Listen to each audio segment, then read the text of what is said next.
Shalom ya semuanya. Di pemuritan ini ya, ini memang dalam kekristenan ini baru baru pertama kali ya mungkin ya dalam pemuritan ini diajarkan ya semuanya, karena dalam kekristenan ini banyak yang tidak dimengerti ya di dalam etika kekristenan, dalam etika dunia roh itu banyak yang tidak dimengerti. Makanya di sini diajarkan semuanya, rambu-rambu di alam roh, rambu-rambu etika kekristenan, semua diajarkan di sini karena untuk mencapai terobosan di dalam kekristenan, supaya kekristenan itu tidak monoton, karena kekristenan itu bicara kuasa ya dengan Yesus itu ya. Jangan sampai kekristenan itu kita jadi orang Kristen tapi disantet terus ya, kita jadi Kristen tapi kenapa stuck rohani, karena yang roh itu terjadi imbasnya di jasmani. Kalau yang rohani itu stuck, pertumbuhan rohanimu stuck, nanti berimbas juga efeknya di keuanganmu ya. Semuanya ini diajarkan supaya apa? Supaya jangan menyalahkan Tuhan ya. Karena banyak orang-orang Kristen di akhir zaman ini menyalahkan Tuhan. Tuhan ya, orang Kristen gak bisa memberkati, gak bisa ngasih uang. Keliru. Kita punya kuasa yang dari Yesus bisa narik uang ya. Makanya untuk bisa narik uang itu gimana? Ini bukan fokus yang jasmani ya. Ini saya mengajarkan di sini acak ya, karena di sini banyak yang baru, banyak juga yang selalu datang ya, kayak Mbak Santi ya, itu luar biasa selalu datang. Makanya yang wajah-wajah yang senantiasa datang itu saya mengerti, karena sebagai guru saya pengennya itu dekat sama murid ya. Kalau dekat sama murid, intens sama murid, gurunya, saya sebagai guru, sebagai pengajar, mentor rohani itu supaya murid-murid itu cepat. Tapi setelah saya pembukaan pemuritan, banyak yang masuk itu, sampai sekarang udah 600 lebih. Jadi murid-murid itu terlalu banyak. Jadi saya kadang kewalahan. Pagi itu banyak yang bertanya ini itu tentang mimpi, tentang apapun, semua diajarkan di sini ya. Supaya apa? Kalau hidupmu itu gelap, kamu banyak nggak mengerti tentang kehidupan ini, engkau harus membaca Alkitab. Karena firman itu adalah pribadi Yesus. Yesus itu adalah terang. Kalau hidupmu gelap, kamu nggak akan ngerti apa yang terjadi dalam hidupanmu, apa yang terjadi dalam kehidupan anak-anakmu, rumah tanggamu, bahkan suamimu pun digondol wanita lain, kamu nggak ngerti ya. Ngerti-ngerti sudah digondol, sudah pergi. Nah itu harusnya kita mengerti ya semuanya tentang apapun yang terjadi dalam kehidupan kita, anak kita, suami kita, siapapun orang-orang yang berdekatan dengan kita, kita harus mengerti. Kalau kita itu hidup dalam terang, maka akan tampak semuanya ya. Karena Tuhan Yesus itu adalah pribadi firman. Firman itu terang. Jika membaca Alkitab, masuk di sini ya, firman itu masuk dalam hidup kita, maka hidup kita akan terang. Dengan terang ini akan menyinari yang ada di sekeliling kita. Jadi siapapun yang ada di sekeliling kita itu akan tampak. Oh, kamu ini sebenarnya diikuti ini ya. Karena peperangan kita itu medannya itu di alam roh. Ya, medan peperangan kita itu di alam roh, karena kita tubuh jiwa roh. Kalau kita mati, kita juga akan menjadi roh. Makanya medan peperangan kita itu ada di alam roh. Di situ ada malaikat, di situ ada iblis ya. Makanya kita harus diaktifkan. Jangan nunggu mati, diaktifkan yang roh dulu supaya kita ngerti ya, kenapa suamiku kabur, kenapa anakku begini, kenapa pertumbuhan rohaniku begini. Jadi jangan menyalahkan Tuhan. Di dalam pemuritan ini diajarkan untuk pintar ya, sebagai anak Tuhan, karena di dalam kekristenan itu hubungan dengan Tuhan itu bicara kuasa ya. Makanya di dalam pemuritan ini saya dan tim mengarahkan untuk murid-murid itu mengaktifkan kuasa Tuhan ya. Banyak yang ribut dengan perdukunan, selalu disantet ya. Dan saya arahkan untuk kembalikan kiriman perdukunan itu ya. Kiriman perdukunan itu kembalikan aja ke pengirimnya. Umpamanya itu dukun, ada yang ngirim karena itu ada keributan ya, mungkin dengan seseorang, ributan warisan, ributan apa, sehingga orang itu minta sama dukun ya, ngirimkan. Dan banyak di pemuritan ini untuk dibukakan 5 panca indera roh. Karena untuk dewasa rohani itu 5 panca indera roh ya, mata, hidung, mulut, kulit semua harus aktif ya. Karena di dalam Ibrani dituliskan bahwa orang yang dewasa rohani itu dengan 5 panca indera roh kebuka. Karena dengan 5 panca indera roh terbuka itu semua akan tampak semua. Karena permainannya di alam roh ya. Jadi dalam pemuritan ini dibukakan 5 panca indera roh, dan saya selalu monitor murid-murid. Ada yang bertanya, dikirimin perdukunan, udah kirimkan kembali aja ke pengirimnya ya. Udah dikirimkan kembali ke pengirimnya berkali lipat ya. Dan itu kemarin juga laporan, Bu, sudah tak kembalikan seperti arahan Ibu. Itu kiriman perdukunan saya kembalikan berkali lipat ke dukunnya. Akhirnya di alam roh itu dukunnya meledak. Akhirnya besok paginya inna ilahi. Karena saya ajarkan ini berdasarkan Alkitab ya. Karena Nabi Elia itu melawan 400 Nabi Baal ya. Itu Nabi Elia itu membunuh 450 Nabi Baal.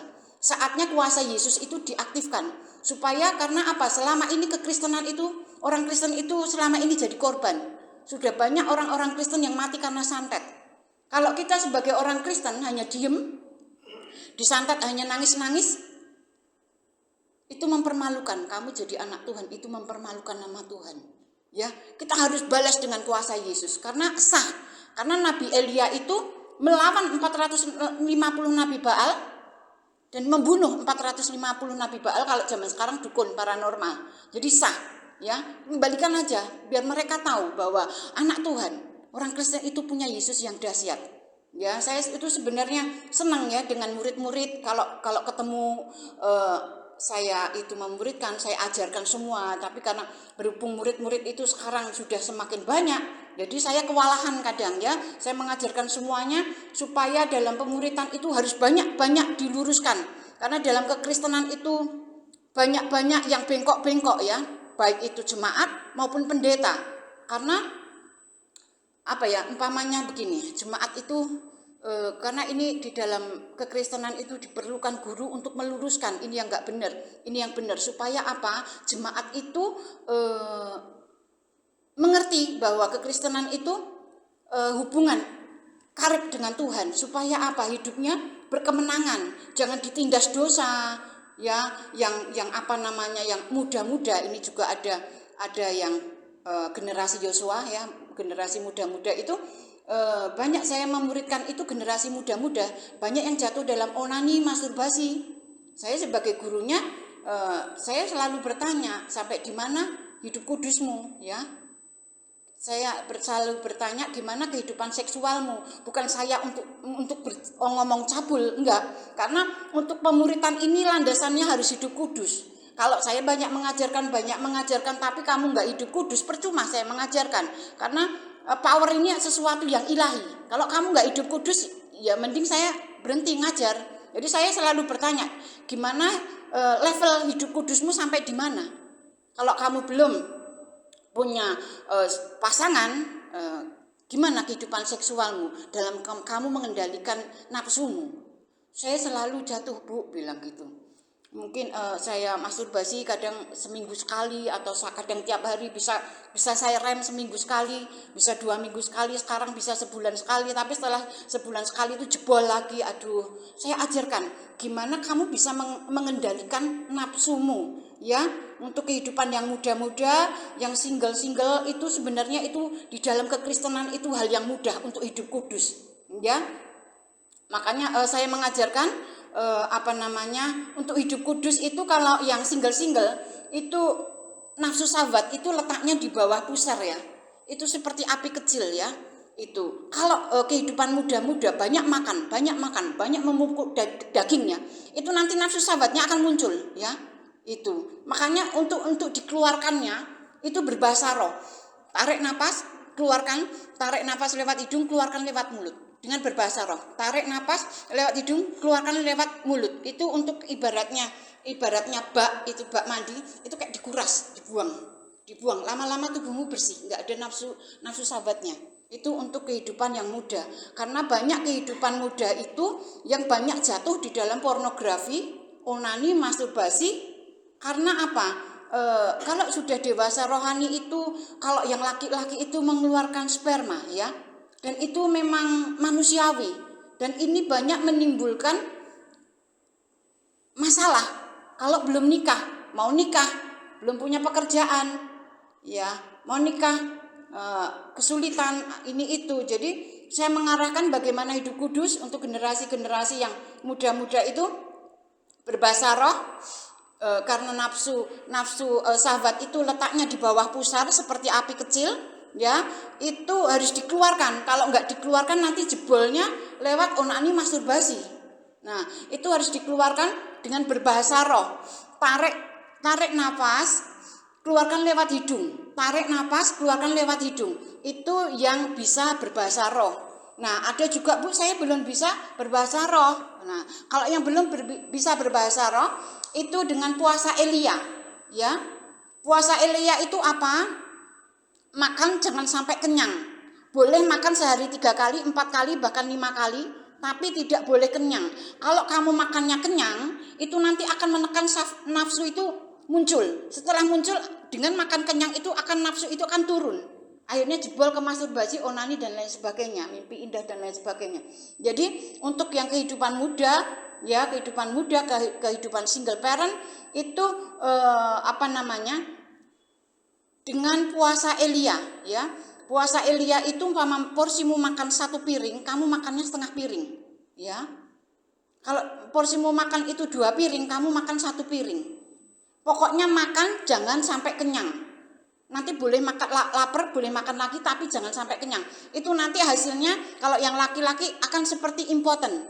Tapi itu hanya untuk sementara. Nanti kalau kamu sudah nikah, kamu boleh kembali lagi. Itu puasa Elia yang saya ajarkan dan sudah dipraktekkan para murid-murid. Ya, jadi untuk menjadi mempelai Tuhan itu harus kudus.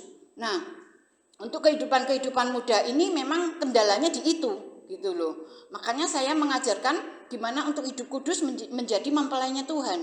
Jadi apapun keluhan dari murid itu saya mendengarkan dan saya mengasih solusinya. Dan memang dalam pemuritan ini saya tanya satu persatu. Standarnya, kewajibannya harus hidup kudus. Jadi yang sudah bercerai hidup ya jangan nikah lagi, ya. Kalau bisa suamimu yang kabur itu tarik kembali. Itu ada cara-caranya. Di pemuritan ini diajarkan semuanya, ya. Kalau mau saya terangkan semuanya itu memakan waktu yang lama, karena ini saya hanya untuk untuk menerangkan hanya 15 menit. Setelah itu ada sesi tanya jawab dan lain sebagainya. Jadi karena di dalam ini di sini ada yang baru, ya, ada yang baru, ada yang lama. Kalau saya yang baru ini saya ulangi dari bagaimana untuk membuka panca indera roh ini. Nanti yang lama itu sudah dengar terus ya. Jadi saya arahkan untuk yang pemula mendengarkan, membuka YouTube saya, yang saya buka di YouTube Belajar Dunia Roh, ya. Itu saya bukan cari subscriber, ya. Saya itu tujuannya untuk orang Kristen ini harus strong, harus penuh kuasa, ya. Jangan sampai diremehkan, karena Yesus yang di dalam kita itu dahsyat, ya. Semua ajarkan banyak yang miring-miring itu harus diluruskan, ya. Di dalam pemuritan ini saya mengajarkan meluruskan semuanya supaya gereja itu diberkati Tuhan. Supaya jangan ada miskomunikasi, jangan nyalahkan Tuhan. Karena semua itu di alam roh itu tampak semua. Jadi saya mengarahkan untuk membaca Alkitab minimal 10 pasal, ya. 10 pasal itu, kalau kamu baca 10 pasal dapat 1 bulan, itu panca indera rohmu akan kebuka. Tapi ada yang pengen cepat 30 pasal nggak apa-apa. Tapi motivasinya jangan hanya untuk mengejar kemampuan, ya. Kalau mengejar kemampuan itu nggak bisa, harus ngejar Yesus, ya. Itu akan otomatis itu ngejar Yesus, mengejar Yesus dan mengejar hadiratnya, masuk dalam worship, deep worship, itu akan ketemu Yesus otomatis akan masuk ke dalam supranatural ilahi. Begitu ya, karena waktunya terbatas, jadi saya arahkan ada pertanyaan, boleh bertanya apapun, saya jawab, karena kan lain-lain kebutuhannya. Ada yang mau bertanya nggak? Soal mungkin atau masih nambah atau masih bingung? Kalau ada yang mau tanya, saya kasih kesempatan. Kalau misalnya ada SMA atau SMA atau teman yang kalau saya dengar kan pakai parfum atau minyak wangi yang waktu saya dengar dari itu Iya. ada spiritnya itu bagaimana? Karena banyak anak-anak murid itu Iya. SMA itu pakai parfum minyak wangi. Itu kemudian untuk memberitakan Injil damai sejahtera itu kan sadar dulu yang harus dilalui oleh keluarga dan gitu. Kalau misalnya bertemu dengan teman ketika berkunjung, kemudian sibuk bekerja, tidak punya waktu untuk berdoa baca Alkitab, bisa langsung berkata izin atau harus beres hari itu dan keluarga dulu baru kita kepada orang bisa. Terima kasih. Ya, Mbak Santi. Jadi yang pertanyaan pertama itu gimana tentang parfum ya? Karena memang di dalam kehidupan umum baik yang Kristen maupun tidak Kristen itu sering pakai parfum ya. Memang parfum itu ada, nggak semua parfum ya, ada spiritnya.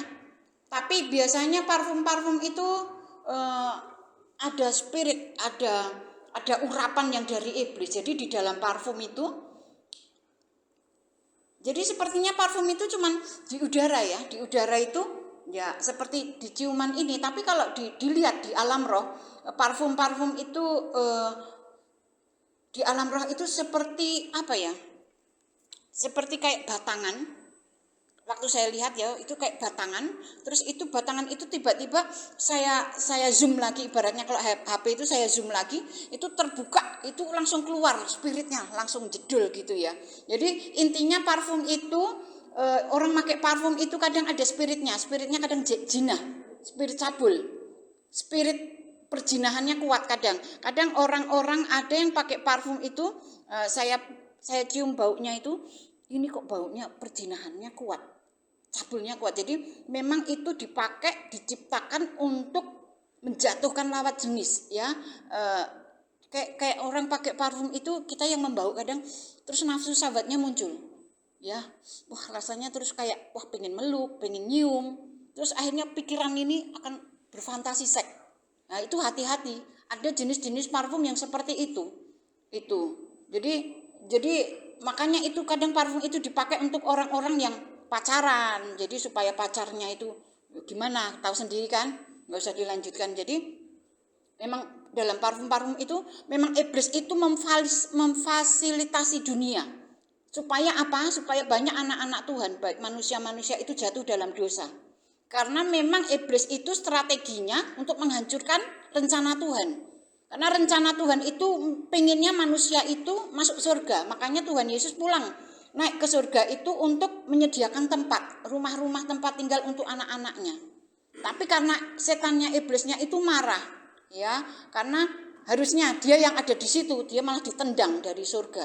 Akhirnya semua rencana iblis, rencana Tuhan itu mau digagalkan. Jadi anak-anak Tuhan yang akan ke surga disabotase, gimana pun caranya, lewat parfum. Ada kalau yang sekarang itu ada parfum itu yang baunya spirit kematian, ya.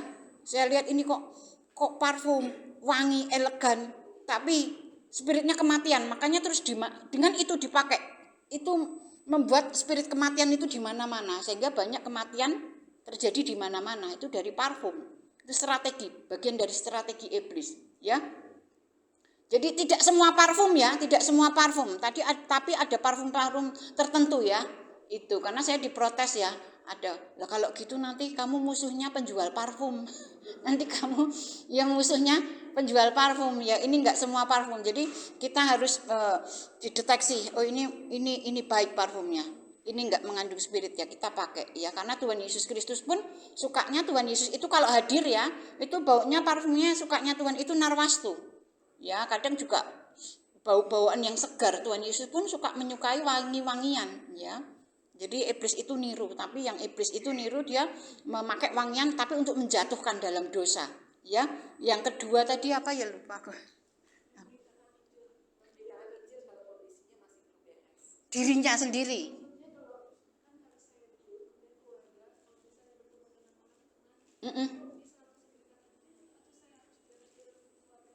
Ya sebaiknya kita beres dulu, ya beres dulu, bentengnya dikuatin dulu, ya bentengnya dikuatin dulu. Setelah dikuatin, urusi diri sendiri, karena diri sendiri pun perlu dilayani, ya. Kenapa kita banyak melayani orang-orang luar tapi diri kita nggak diberesin, ya nggak dilayani, akhirnya diri kita terbengkalai. Makanya diri kita sebelum melayani orang lain, diri kita dilayani dulu, ya dilayani, karena diri kita pun harus kita layani. Sebenarnya aku tuh maunya apa yang ingin aku harapkan, aku perlu diberesin apanya dulu. Mungkin ada kepahitan, ada kebencian, ya percuma kita melayani orang lain dahsyat tapi diri kita nanti malah masuk neraka karena banyak kepahitan, ya banyak menyimpan itu trauma-trauma masa lalu yang itu menciptakan sifat-sifat karakter negatif, ya Mbak Santi. Jadi kalau kita mau menginjil, beresin dulu pribadi kita. Setelah itu orang-orang yang berhubungan darah dengan kita baru keluar, ya itu prosedurnya seperti itu. Gampang sekali kalau di dalam pemuritan ini saya mengarahkan untuk mendoakan pelepasan, karena di dalam doa pelepasan itu sudah ada formasi untuk terima Tuhan Yesus sebagai Tuhan dan Juru Selamat. Jadi saya kalau ketemu dengan orang-orang yang susah, orang-orang yang sakit, orang-orang non-Kristen, saya selalu bilang tidak mengkristenkan, ya. Tapi di situ saya memandu untuk terima Tuhan Yesus Kristus, ya. Itu sama dengan menginjil yang terselubung, ya. Karena kalau disuruh terima Tuhan Yesus Kristus supaya kamu begini-begini, mereka akan menolak. Kita punya hikmat. Kita harus cerdik seperti ular, tulus seperti merpati. Yang intinya kita harus cerdik untuk gimana caranya menyelamatkan dia, dan kita tulus karena benar-benar mengasihi mereka, jiwa-jiwa. Karena Tuhan Yesus itu sangat mencintai jiwa-jiwa. Jiwa-jiwa itu sangat berharga di hadapan Tuhan. Makanya pelayan-pelayan Tuhan gimana caranya sesuatu yang berharga di hadapan Tuhan ini kita persembahkan kepada Tuhan. Ya, begitu. Mbak Santi, sudah jelas? Iya. Ada lagi?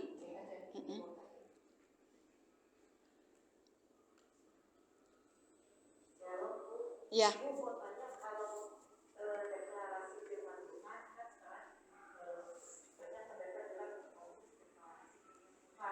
Sama dengan peperangan roh sama kan? Jadi nggak usah peperangan roh tapi deklarasi firman Tuhan tiap hari. Deklarasi firman Tuhan itu maksudnya yang kayak di Mazmur terus dibacakan gitu, atau bikin kata-kata sendiri? Oh, enggak apa-apa, karena itu kayak melantunkan firman, ya. Dengan kita mendeklarasikan ayat-ayat itu, mendeklarasikan firman itu, otomatis yang kita deklarasikan, yang kita lantunkan itu adalah firman. Dan firman itu adalah lebih tajam dari pedang bermata dua. Jadi kalau kita lantunkan di udara ini, dia akan melakukan bagiannya, ya. Jadi dengan kita melantunkan ngomong ini udara ini akan dipenuhi dengan senjata-senjata pedang, karena firman itu adalah pedang yang bermata dua. Dengan kita mengucapkan itu di udara itu banyak pedang-pedang. Jadi umpama ada santet, ada roh-roh jahat, itu akan otomatis pedang itu melakukan bagiannya. Dan apa yang kita keluarkan di dalam mulut kita itu ada kuasanya, ya, ada kuasanya. Dan apa yang kita keluarkan di dalam mulut kita itu adalah firman. Dia akan melakukan bagiannya dan dia tidak akan kembali dengan sia-sia, akan melakukan seperti yang kita ucapkan, ya, karena ada kuasa Yesus, ada pribadi firman. Begitu Bu. Ada lagi? Ya, karena pedang itu peperangan itu kan ada pedangnya, jadi otomatis itu murni. Yang berperang itu ya firman itu. Firman itu pedang. Ya, jadi peperangannya itu kalau saya mengajarkan itu cuma ngikat aja, ikat bawa naik ke hadapan Tuhan. Jadi yang perang biarlah malaikat Tuhan. Tuhan Yesus Kristus sendiri, karena Tuhan Yesus Kristus panglima perang kita. Jadi kalau dalam kita mengikat itu iblisnya berontak atau bagaimanapun, hadapkan aja sama Tuhan Yesus Kristus panglima perang kita. Begitu.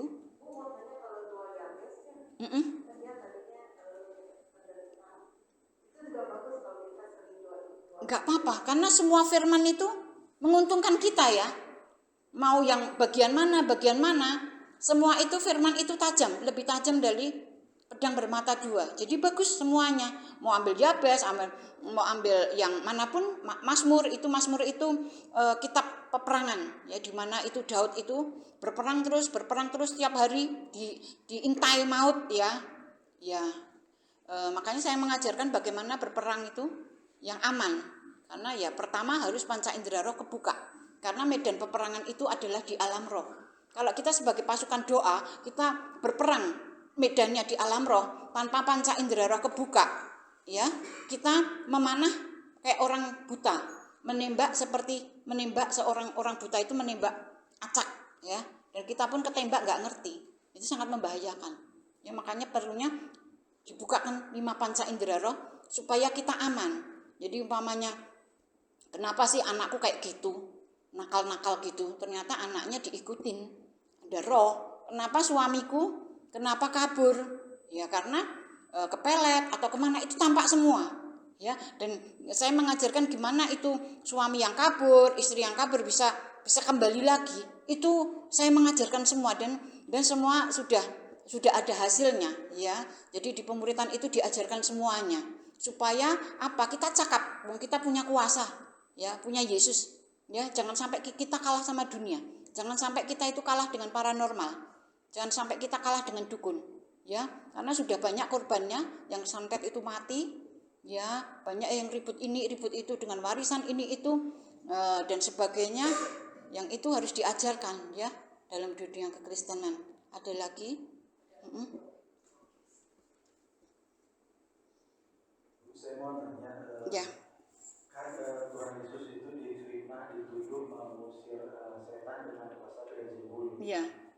Kalau Tuhan Yesus bilang nggak ada kerajaan yang bertahan kalau terpecah-pecah. Ya. Jadi saya tanya, kalau yang Kristen mengusir misalnya orang kerasukan pakai kuasa apa? Yang kedua, saya pernah beberapa kali di dalam mimpi itu perempuan, saya kenal orangnya, mengajak untuk berbuat cabul, apakah itu termasuk santet? Dan biasanya kan kalau setahu saya dia bukan dukun, tapi dia ke orang pintar istilahnya untuk melakukan seperti itu gitu kan. Yang saya tanyakan, kita kirim balik itu berkali lipat ke perdukunan itu, ke orang itu yang mengirim atau ke dukunnya gitu. Yang satu lagi, saya waktu Daud lari dari Saul, dia datang ke Imam Abiatar. Di situ dia minta makanan, waktu itu nggak ada, dan dikasih roti sajian yang boleh dimakan oleh selain imam. Dan pada saat itu Imam Abiatar kasih dan memperbolehkan itu. Yang saya tanyakan, kasus yang berbeda pada waktu Saul waktu itu disuruh ke Gilgal oleh Samuel. Pada saat itu kondisinya terdesak, Saul waktu itu diserang oleh orang Filistin sehingga dia membakar korban yang harusnya bukan dia melakukan. Waktu itu Saul marah ke dia. Di situ kan sebenarnya kondisinya kalau hanya lapar aja, Daud kan bisa ke kebun anggur, kebun gandum, ladang gandum. Karena kan kalau saya baca di Alkitab itu kita boleh ke ladang orang mengambil, tapi nggak boleh membawa pulang dibungkus atau dimasukin karung. Sementara kalau Saul kan sementara kondisinya terdesak, Bu. Kenapa? Ya maksudnya itu Daud boleh, sementara Saul enggak. Yang melakukan hal ya saya rasa sih yang nggak boleh juga, yang mungkin makan roti saja karena untuk imam, ya khusus untuk imam. Dan Saul melakukan membakar korban padahal bukan dia imam itu. Ya, jadi Pak Joni ya ini ya. Ya. Jadi yang pertama tadi yang masuk ke alam mimpi ya. Itu tadi. Oh, jadi yang mengajak hubungan intim gitu ya. Yang pertama itu Tuhan Yesus dituduh difitnah mengusir setan dengan kuasa Beelzebul. Kerajaannya itu apakah mengusir orang yang kerasukan itu pakai kuasa apa? Oh gitu. Kalau ya, Kerajaan akan bertahan kalau terpecah. ya, Jadi kalau setan usir setan kan pasti terpecah-pecah. ya kalau yang non Kristen itu setahu saya, ya itu memang dia itu ibaratnya kalau ibaratnya kita di doa pelepasan mereka ruat. Pernah dengar orang diruat gitu loh. Ya, itu kalau di istilah kita itu kita melayani doa pelepasan. Tapi kalau di saudara kita yang kedar melayaninya diruat, ngilangin sebenarnya sial. Sementara kalau saya lihat ya bukan dari Yesus, karena dia tidak percaya Yesus. Jadi mereka itu gimana ya? Saya jelasinnya itu mereka hanya level ya kerjasama, betul, kerjasama. Jadi dia nggak menyelesaikan masalah.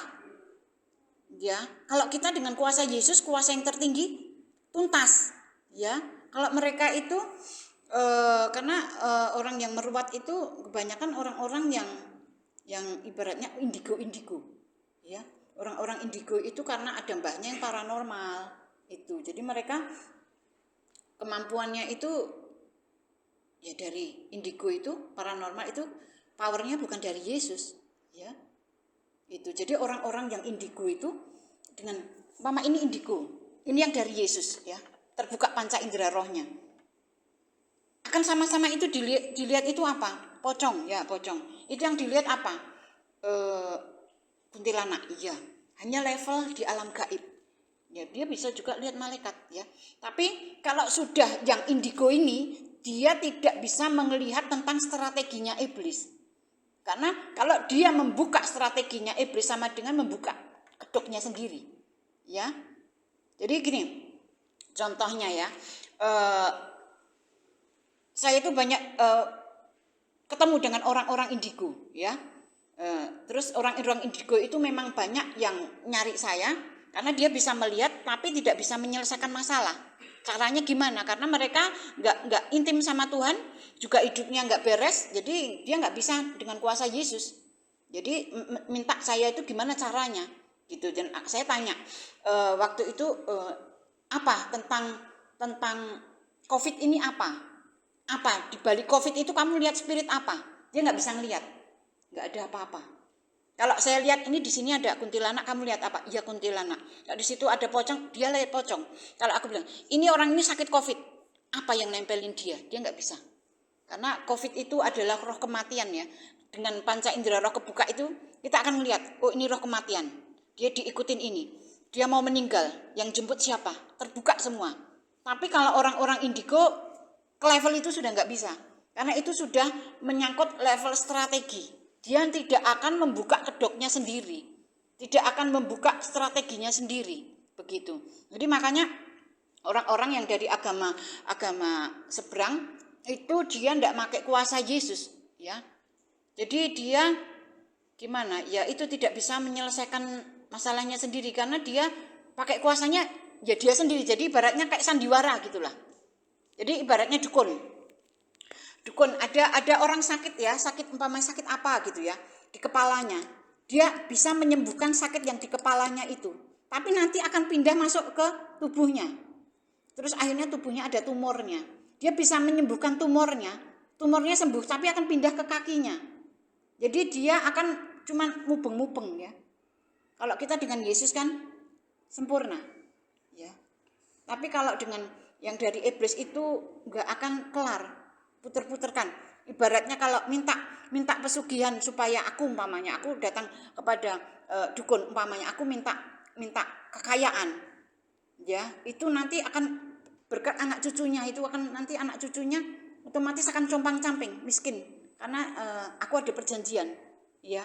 Dan kalau kita minta sama Yesus, kalau minta sama iblis, minta sama dukun, itu mesti ada pertukaran jiwa, ya. Karena di alam roh itu ada etikanya. Kalau umpamanya aku pengen selamat gitu. Kalau di dalam kekristenan, makanya yang berkorban Yesus. Paham? Kalau kita minta selamat sama dukun, kita mati nanti masuk neraka. Kalau kita minta selamat sama Tuhan, Tuhan yang menukarkan jiwanya sendiri. Jadi Tuhan yang jadi tumbalnya, istilahnya begitu. Tapi kalau kita mintanya sama dukun, ya kita yang jadi tumbalnya, anak cucu kita. Karena di alam roh itu harus ada pertukaran jiwa. Ya. Makanya kalau kita ikut Yesus, minta sama Yesus, Yesus yang jadi tumbalnya, mati di kayu salib. Tapi kalau kita minta sama dukun, ya anak cucu kita, diri kita sendiri yang jadi tumbalnya. Karena di alam roh itu memang harus ada pertukaran seperti itu. Itu etika di alam roh. Ya, jadinya makanya nanti pada saat pengangkatan itu ibaratnya ini ya gereja. Gereja ini kan nanti pada waktu pengangkatan itu gereja itu bicara tabut ya. Tabut itu ya. Nah, yang diangkat itu adalah mempelai. Ya nanti ya, mempelai firman dan Roh Kudus. Paham ya? Nanti waktu pengangkatan terjadi, itu gereja itu diangkat. Syaratnya untuk jadi mempelai itu harus punya pelita dan minyak. Pelita itu apa? Firman. Ya, minyak itu apa? Roh Kudus. Jadi waktu saat pengangkatan itu diangkat, itu syaratnya yang punya pelita dan minyak. Jadi kenapa saya mengarahkan untuk membaca Alkitab dan worship minimal 1 jam, karena dengan membaca Alkitab ini pengangkatan ya, orang ya, satu orang. Kalau di dalamnya tidak ada firman, dia nggak akan terangkat. Syarat pengangkatan itu, gadis bijaksana itu mempunyai pelita dan minyak. Kalau ini nggak baca Alkitab, nggak akan terangkat. Tapi kalau ini manusia, orang Kristen, di dalamnya firman, di dalamnya firman, di dalamnya firman. Kalau firman itu terangkat, orang itu akan terangkat. Paham ya? Jadi ini ibaratnya orang Kristen, nggak baca Alkitab. Pada saat pengangkatan yang diangkat adalah firman dan Roh Kudus, pelita dan minyak. Kalau ini nggak baca Alkitab, ini tertinggal karena nggak ada firman. Kalau orang Kristen baca Alkitab, otomatis firman ini masuk di dalam orangnya ini. Kalau firman ini diangkat, otomatis orangnya keangkat. Gitu loh. Jadi sebenarnya simpel untuk masuk, untuk ikut dalam pengangkatan itu hal yang mudah. Gitu loh. Syaratnya hanya pelita dan minyak. Pelita itu apa? Pelita itu adalah firman. Firmanmu adalah pelita bagi kakiku. Ya. Minyak itu apa? Bicara Roh Kudus. Makanya saya menganjurkan untuk 1 jam menyembah Tuhan. Karena Tuhan Yesus juga berkata menyembah 1 jam supaya jangan jatuh dalam pencobaan.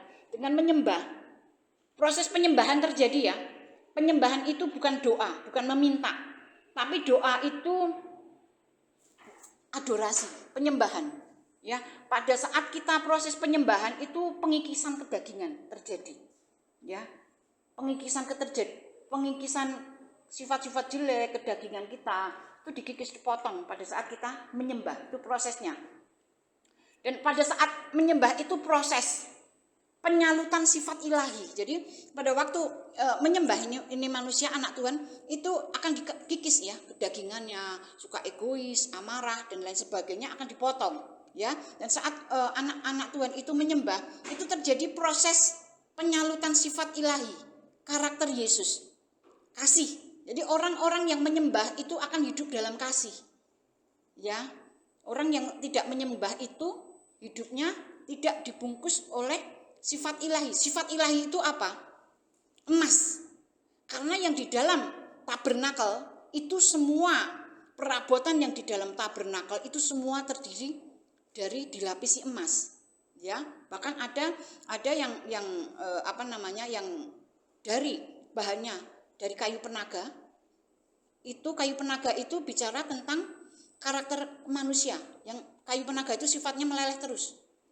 Makanya perlu dilapisi. Yang perabotan ilahi itu dilapisi dengan emas murni. Supaya kedagingan itu tidak muncul. Makanya perabotan yang ada di dalam tabernakel itu harus dilapisi emas. Ya, supaya tidak menjijikan. Karena sifat dari kayu penaga itu menjijikan. Ya, seperti kehidupan manusia itu tidak dilapisi karakter ilahi menjijikan ya, ribut terus ini itu kedagingannya muncul ya. Makanya pada waktu proses penyembahan terjadi itu proses penyalutan sifat ilahi, karakter Kristus seperti itu. Jadi pentingnya menyembah untuk kita itu dilapisi sifat ilahi, karakter Kristus seperti itu. Apalagi tadi ya lupa ya Pak ya. Ya.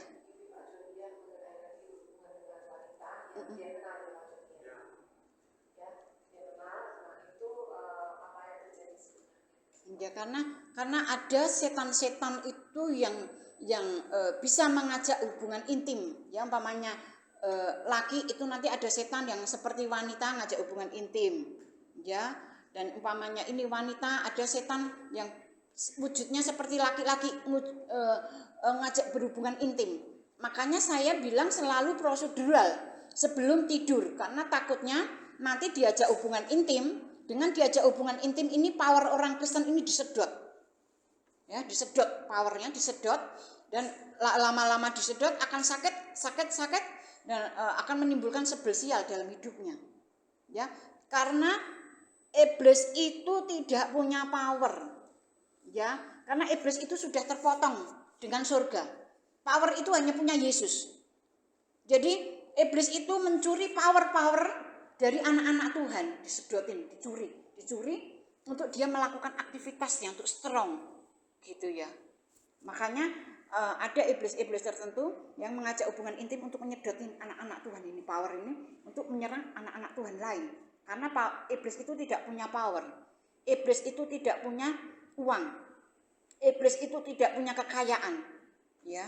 Karena yang punya kekayaan itu surga, sumbernya. Iblis itu sudah terpotong dengan surga. Jadi dia bisanya cuma mencuri dari anak-anak Tuhan, diberikan kepada yang manusia-manusia yang menyembah dia. Makanya banyak anak-anak Tuhan yang tidur itu dicuri, baik yang jasmani rohani. Makanya banyak anak-anak Tuhan itu yang akhirnya jadi miskin, jadi kere. Karena apa? Waktu tidur itu enggak prosedural. Ibaratnya tubuh ini bait Allah. Kalau bait Allah ini tidak dikunci rapat, mesti akan kemalingan. Gitu loh. Makanya iblis itu bisanya mencuri apa yang anak-anak Kristen, orang-orang Kristen ini tidak dibungkus, tidak dikunci bait Allahnya. Makanya saya mengarahkan kalau tidur pakai perlengkapan senjata Allah supaya jangan dicuri iblis, gitu loh. Karena iblis itu tidak kaya, iblis tidak punya uang, iblis tidak kaya, iblis tidak punya emas. Dia hanya bisa mencuri dari anak-anak Tuhan untuk diberikan kepada manusia yang nyembah dia. Dan memang ada ajaran di orang Kedar itu, dia bisa istilahnya yang ditanyakan Pak Joni ini, dia bisa umpamanya saya bukan orang Kristen, saya dari agama lain, saya suka sama itu, dan kayak ibaratnya ada ilmunya di situ, itu ada rapalannya untuk aku malam itu bisa mengajak hubungan intim dengan orang itu. Begitu kan pertanyaannya? Ya itu ada ajarannya. Jadi pakai rapalan-rapalan itu udah mengarah ke sihir perdukunan yang powernya bukan dari Yesus. Ya, karena di agama lain itu umpamanya yang seperti pertanyaan Pak Joni ini, dia bisa di alam mimpinya atau alam sugestinya dengan mengucapkan rapalan-rapalan itu bisa mengajak intim si A, si B, si C, gitu. Kan maksudnya seperti itu. Nah, dia pakai rapalan-rapalan itu. Ya itu ya intinya semuanya nanti kalau dia mati ya masuk neraka. Dan kalau anak Tuhan diajak hubungan intim ya dia otomatis juga najis. Ya kan? Makanya kenapa dia bisa diajak hubungan intim? Karena enggak pakai perlengkapan senjata Allah. Ya seperti itu. Karena pengalaman saya sendiri ya. Pengalaman saya sendiri itu udah berapa puluh tahun yang lalu ada roh itu, nggak tahu roh apa itu mau ngajak hubungan intim sama saya. Tapi saya di dalam Tuhan itu strong ya. Jadi itu roh itu mau ngajak hubungan intim di alam roh ini bukan ngomong cabul, ini kenyataan karena ini umum tapi terselubung kalau nggak disingkapkan. Banyak membuat kejatuhan. Jadi waktu dia mau ngajak hubungan intim sama saya, dia udah mengeluarkan kemaluannya, masuk ke saya, langsung teriak sakit, kabur gitu. Jadi karena apa? Pakai perlengkapan senjata Allah, aman. Jadi dia nggak bisa ada kapok gitu, ya. Karena ya itu memang di alam roh itu, karena kan manusia itu ada tubuh, jiwa, roh. Yang roh ini bisa diapa-apakan sama yang roh. Makanya yang roh ini harus pakai perlengkapan senjata Allah, ya seperti itu. Karena memang di agama seberang itu kalau suka sama seseorang dia bisa ngajak hubungan intim sama orang tersebut. Itu ada rapalannya, ada sihirnya. Tapi kalau anak Tuhan itu benar-benar pakai perlengkapan senjata Allah, pakai prosedural, aman, nggak mungkin dia diajak hubungan intim. Makanya harus hidup kudus. Jadi jangan jadi orang Kristen itu menggoda, ya, pasang di PP-nya, di Instagramnya, pakai bikini, ya. Kalau kita itu sebagai wanita ya, umpamanya aku punya WA, terus aku pakai baju renang tak pasang di PP ku kan, otomatis laki-laki itu kan melihat itu otomatis dia akan berfantasi seks dengan fotoku. Jadi aku nggak mau, karena jangan sampai kita itu jadi media untuk orang lain berfantasi seks, ya. Karena dengan kita menggoda, kita pun ada hukumnya dosa karena menggoda kayak itu. Makanya jangan sampai kita itu menggoda, istilah saya menggoda, tergoda, digoda. Kalau kita nggak mau digoda ya jangan menggoda, gitu loh. Makanya kalau sebagai cewek-cewek kalau pasang profil itu yang sopan gitu loh, jangan kelihatan pakai bikini, pahanya kelihatan, ya. Paha itu harus ditutup. Paha dan lemak itu milik Tuhan. Ya, makanya orang-orang Israel itu tidak makan paha, ya, karena paha itu milik Tuhan. Makanya kalau paha itu ditutup. Kalau orang dunia, paha itu malah dibuka, ya, karena apa yang bagi Tuhan itu yang diminta sama iblis itu diumbar untuk menjatuhkan manusia. Makanya kalau di dalam dunia itu paha-paha sangat dibuka. Orang-orang itu, orang-orang baik, mbak-mbak, mbak-mbak, karena orang tua nggak mungkin buka paha ya. Mbak-mbak itu kadang keluar pahanya kelihatan, ya harusnya paha itu milik Tuhan ditutup. Tapi karena dia pemikirannya dunia, banyak iblisnya, banyak ketempelan, paha itu dibuka untuk memancing lawan jenis. Nah ini kekeliruannya di sini. Jadi anak-anak Tuhan yang belum nikah, dia akan memakai celana pendek untuk memancing lawan jenis. Makanya dapatnya pasangannya orang-orang yang cabul. Akhirnya pernikahannya nanti mesti kacau. Karena dia ibaratnya gini, anak Tuhan itu pengen dapat pasangan tapi caranya salah. Dia pakai celana pendek yang pahanya terlihat, pakai baju yang seksi-seksi, ya kan, tank top, untuk menarik lawan jenis karena dia pengen dapat pasangan. Tapi yang ditarik itu mesti orang-orang yang cabul, karena ya orang-orang yang kudus dia tidak akan mau dapat cewek yang seperti itu. Ya, dia akan mencari cewek yang sopan, ya. Pakai rok panjang, cantik kan? Nah, gitu. Makanya seperti itu. Karena memang paha itu milik Tuhan, harus ditutup. Ya, berikan sama Tuhan. Hanya kalau dunia malah dibuka untuk menjatuhkan lawan jenis. Kalau dijabarkan itu sangat luas ya. Ada lagi Pak Joni tadi? Ya.